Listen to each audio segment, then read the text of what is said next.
Au lieu d'essayer d'européaniser l'Amérique, l'Europe s'américanise, aux grandes dames de ses intérêts bien sûr.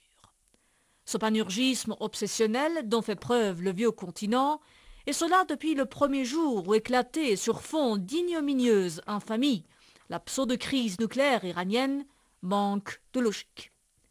Il manque de logique puisque l'Europe, respectueuse qu'elle prétend être de la souveraineté des États, n'a rien à gagner à singer une Amérique qui, sûre et certaine de ses droits démiurgiques, fait de l'interventionnisme la colonne dorsale de sa politique iranienne. Côté économique, ainsi que le souligne le porte-parole de la diplomatie iranienne Ramin Mehmanparast, le mimétisme de l'Europe lui coûte diablement cher. Car l'Iran, n'en déplaise aux analystes friands de clichés, n'est pas seulement ce pays qui flotte sur d'énormes nappes de pétrole et de gaz. Quand bien même cette seule caractéristique aurait suffi, si la raison prévalait, à faire changer d'attitude une Europe pétrodépendante.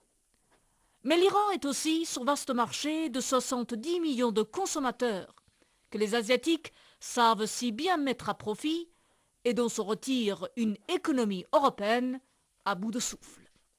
Mais là, on n'en est pas à un paradoxe près.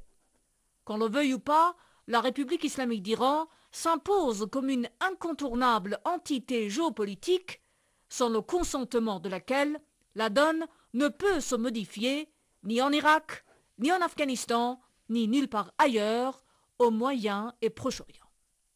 Non que ce pays fasse de l'ingérence sa ligne de conduite officielle, à la manière des Américains et de leurs confrères de l'OTAN, mais puisque cette République islamique est porteuse d'un message qui, lui, passe plus intensément, plus puissamment que n'importe quel credo occidental auprès des peuples de la région, de par son contenu juste et véridique.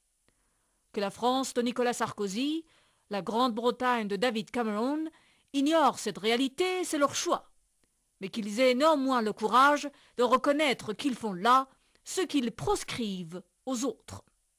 Soutenir les terroristes aux abois, pousser à la roue de l'ethnicisme et de séparatisme, payer de sa poche les sanctions contre un État pour le seul motif qu'il agit seul et sans prendre l'ordre de l'Occident, faire chorus avec les frondeurs, les fauteurs, les dissidents de pacotille, en voilà des attitudes que l'on croyait révolues depuis la fin du colonialisme européen. Mais les mauvaises attitudes ont la vie dure, et celle-ci encore plus que les autres.